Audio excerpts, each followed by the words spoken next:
여러분, 혹시 이런 생각 해보신 적 없으세요? 왜 세계 역사를 보면 어떤 나라는 다른 나라를 정복하고 거대한 제국을 이뤘는데 어떤 나라는 그러지 못했을까?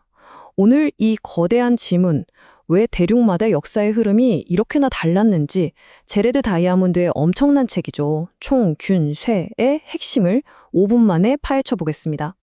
이 모든 이야기의 시작은요, 바로 이 질문 하나였습니다. 뉴기니의 한 정치인, 얄리가 던진 아주 순수하면서도 뭐랄까, 가슴을 훅 파고드는 질문이죠. 바로 이 질문이 제레드 다이아몬드 교수를 25년이라는 어마어마한 연구의 길로 이끌었습니다. 그러니까 얄리의 이 질문이 사실은 우리 모두가 한 번쯤은 품어봤을 질문이랑 똑같은 거죠. 왜 어떤 사회는 부와 힘을 다 가졌는데 다른 사회는 그렇지 못했을까? 인류 불평등이라는 이 거대한 미스터리의 뿌리는 대체 어디서부터 시작된 걸까요? 자, 그럼 이런 질문을 받으면 많은 사람들이 뭐라고 생각할까요? 아마 무의식적으로는 이렇게 생각할지도 몰라요. 민족마다 타고난 능력이 좀 다른 거 아닐까? 어떤 인종이 다른 인종보다 더 똑똑하다거나 더 부지런하다거나 하는 그런 생각이요. 하지만 다이아몬드 교수는요, 이 생각에 대해서 아주 단호하게 말합니다. 역겨울 뿐만 아니라 전적으로 틀렸다라고요. 자신의 연구를 통해서 이런 인종차별적인 생각들이 과학적으로 아무 근거 없는 헛소리라는 걸 증명해내죠. 자, 그럼 진짜 이유는 뭘까요? 지금부터 그 답을 한번 찾아가 보시죠.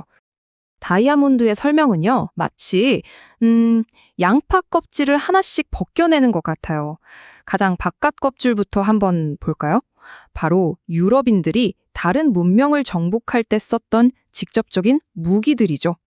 네, 맞아요. 바로 이 책의 제목이죠. 총, 균, 쇠.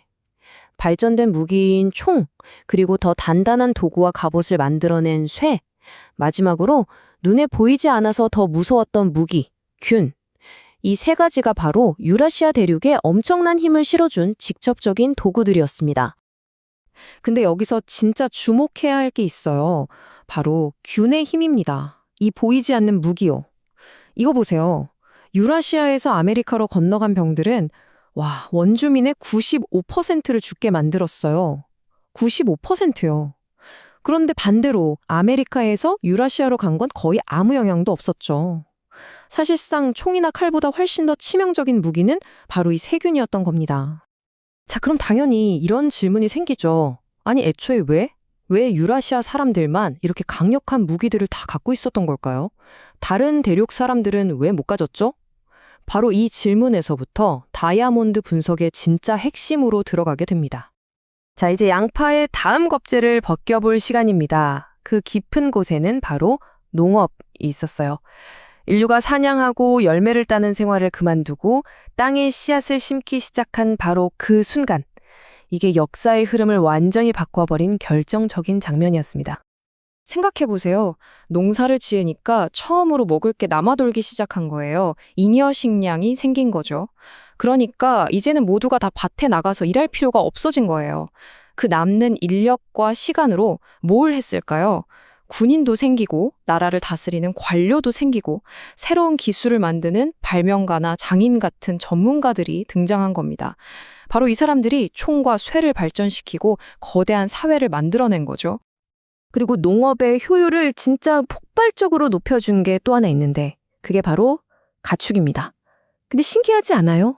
세상에 동물이 얼마나 많은데 왜 딱 소, 말, 돼지 이런 몇 종류만 가축이 됐을까요?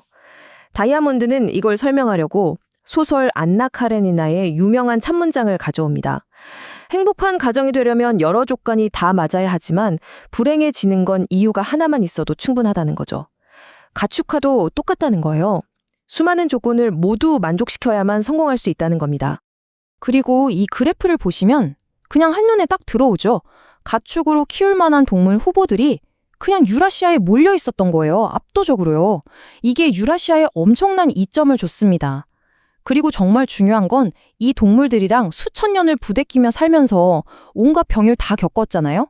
덕분에 유라시아 사람들은 자기도 모르는 사이에 강력한 면역력, 그러니까 균이라는 무기까지 덤으로 얻게 된 겁니다.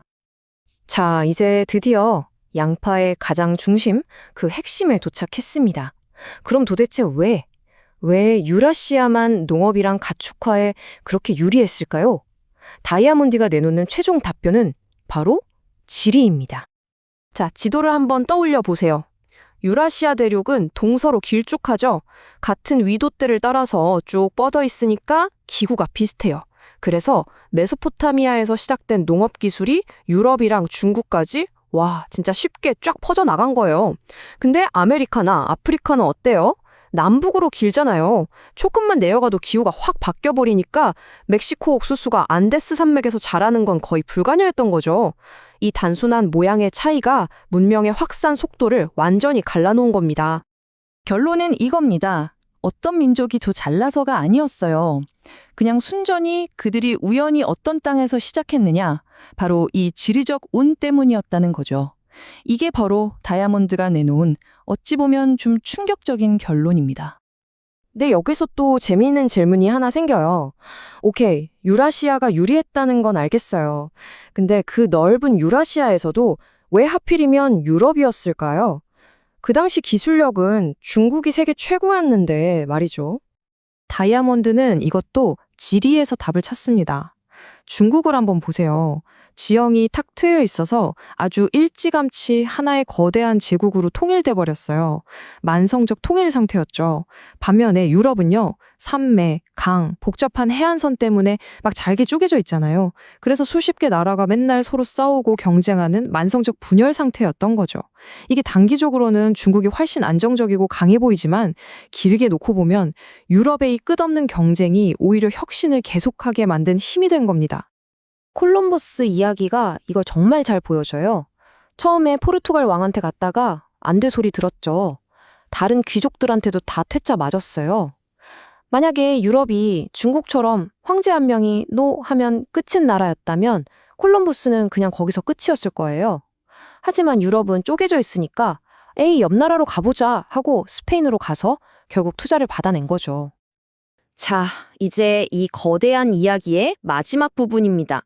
그렇다면 이 지리적 운이라는 이론, 이게 우리한테 뭘 말해주고 또 어떤 비판을 받고 있을까요? 가장 큰 비판은 바로 이겁니다. 지리적 결정론 아니냐는 거죠. 아니, 환경이 모든 걸 결정하면 그럼 인간의 노력이나 창의성, 문화 같은 건 다 쓸모없다는 말이냐? 이런 아주 날카로운 비판이 나오는 겁니다. 물론 다이아몬드도 이 점을 생각 안 한 건 아닙니다. 그의 주장은 이런 거예요. 물론 짧은 역사, 한두 세대 정도를 보면 위대한 개인의 역할이 중요하죠. 하지만 시간의 단위를 수천 년, 수만 년으로 아주 길게 늘려서 보면요. 결국 개인들의 차이는 평균값이 되고 환경이라는 근본적인 조건의 차이가 역사의 큰 흐름을 결정하게 된다는 겁니다. 결국 총균쇠가 우리에게 던지는 마지막 질문은 역사를 넘어서 바로 우리 자신을 향하게 됩니다. 거대한 문명의 운명이 그들이 딛고 선 땅에서 시작됐다면 지금을 사는 여러분의 삶, 또 저의 삶은 우리가 처한 이 환경에 얼마나 큰 영향을 받고 있을까요? 어쩌면 내가 이룬 것들은 그냥 운이 좋은 환경 덕분이고 나의 실패는 그저 운 나쁜 환경 탓일까요? 한 번쯤 진지하게 생각해 볼 만한 질문 아닌가요?